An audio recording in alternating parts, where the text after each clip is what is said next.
Hey everybody, this is Kelly. Welcome back to Ask a Therapist. Today we're going to talk about client rights.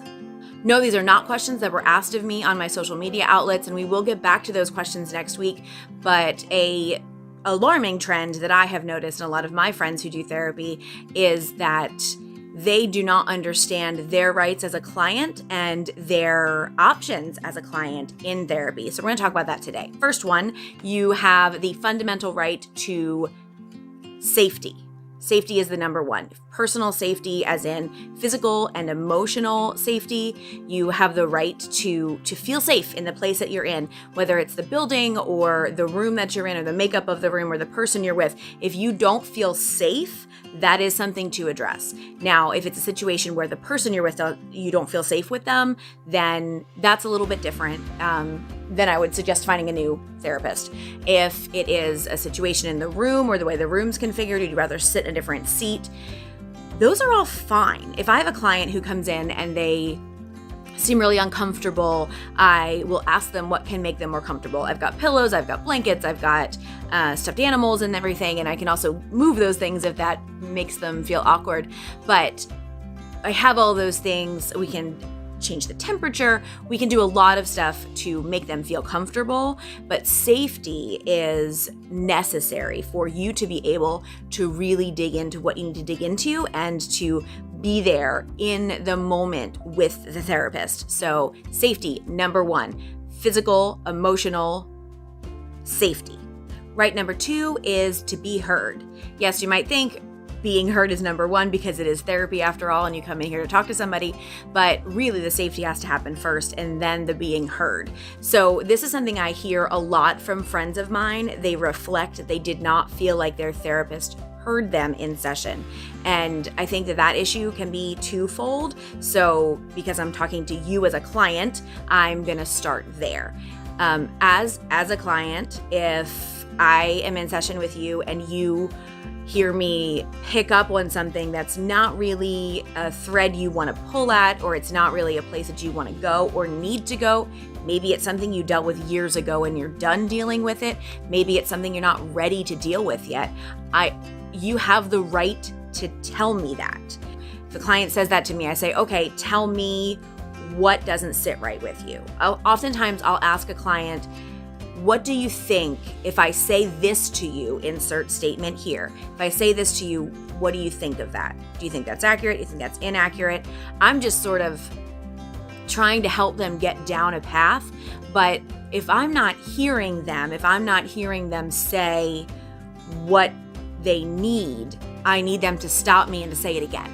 So as a client, it might feel a little bit weird because you're talking to a professional, and so you're in there for our guidance, but you are the expert on you. Like I said last week, like you'll hear me say again and again, you are the expert on you. I am not an expert on you. I sometimes have just met you and sometimes maybe not. But if you know for sure something isn't feeling right, it's bringing up resistance in you. Resistance is important to share. You have the right to share that with your clinician and have them receive it and listen to it. So let's do this scenario, right? So you're in therapy and your therapist is going down a road that doesn't feel fundamentally right to you where you're at right now. That's either not a line of questionings, or you don't feel like it's maybe appropriate, or you don't feel like it's exactly what you're focusing on right now. Then you stop them and say, hey, let's back up because I don't really feel like this line of questioning or this line of things fits me.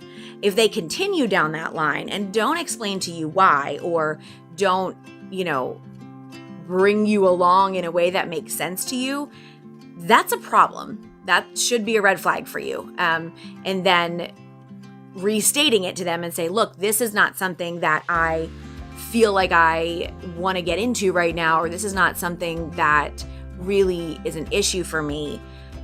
You also have the right to ask them, why is this somewhere you keep going when I have said I don't want to do this? They might have a reason. They might see something in you that they feel needs to be addressed, but they also need to tell you that. You have the right to have that told to you, okay? So if you do not feel like you're being heard by your therapist, you have the right to stop the session and to talk about that. The therapist will talk to you about that. That's that's an obligation they have in practicing therapy, that they need to talk to you about your concerns. So you have the right to be heard, both in what it is that you are saying as far as what you're sharing, and also in your issues with maybe the path that you're going down. That's number 2. Number three is going to sound similar, but it's not. You have the right to know where you're going. And so some clinicians do this with a treatment plan that they give to the client. Some clinicians don't give it to the client.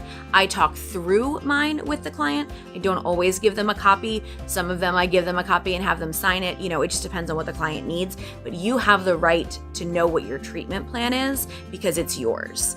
And so that is something that you can always ask your clinician, can I see this plan? Where are we going with this? What are we going to do? Because you know what? It's your dollar. It's yours. And even if your insurance company is paying for it, you probably have a copay where you're paying your insurance company. It's still your dollar, okay? It's your time. It's your space. You need to make it yours. And if you do not feel like the person that you're with is able to do that, it is okay to say, I'm all done. That leads us into right number 4. You have the right to choose another therapist if you want to. If you do not feel like where you're going in therapy is helpful to you, if you are not comfortable with something, if the drive is too long, if the therapist spends too much time talking at you and not listening to you, whatever it is, you have the right to use another therapist. That's a right you have. Now, I will be honest from this chair, from that perspective, for a lot of people, if you just sort of, deuce out and they never know what happens to you, or you don't respond to their phone calls when they're checking in on you, that can be really hard sometimes for therapists. So I feel like it's important for my colleagues, for me to say that to you. And also it's a good practice. It's a good practice for you to utilize that right and that ability to say, this is not working for me. I'm taking control of my own treatment and I'm going to go seek it elsewhere. That's okay. It's not the same as like, oh, I go into a doctor's office and I see a different doctor every time. And there's, a sheet of like what we're treating and this is how things are going. It's not like that with therapy, and you have to have some sort of a personal camaraderie with the person that you are explaining your life to, that you are letting into this part of your life. And if you don't feel it, then you don't feel it, and that's okay. You have the right to pick another therapist if you want to. And that takes us to right number 5, and that is you have the right to remain silent. You have the right to silence. It's noisy in our lives. Things are noisy, and you have the right to come in and to sit and to think, and the therapist asks you a question and to give it time to think about it. I know that some people, especially when they're new to therapy, they as from the therapist standpoint, when they're new, they have the tendency to try to talk, to pull stuff out of you, and not recognize how valuable silence can be, both for you and for the clinician. So that's why I'm telling you this, because not everybody is going to respect that right unless you make them. So you need to make them, because you have the right to silence and you have the right to experience. So if I've got a client who's with me and they're talking about something that happened, and I say to them just the simple statement of, that sounds really hard.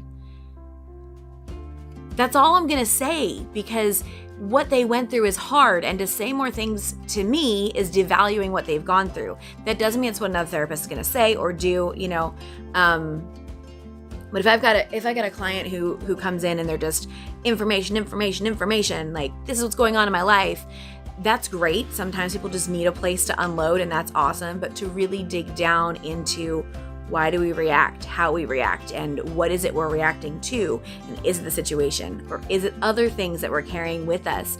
Is it something from my past? Is it something that I'm worried about? There's all those things that a good question and then silence afterwards can really help you to dive into that in a way you're not doing in your everyday life. I mean, let's be real. You're carving out 50 minutes to come in and talk to somebody about your life. You need to think during that time. So if you're with maybe a new practitioner and they want to fill the silence with another question, you have the right to say, hold on, I need a minute. I need to process this. I need to think about it.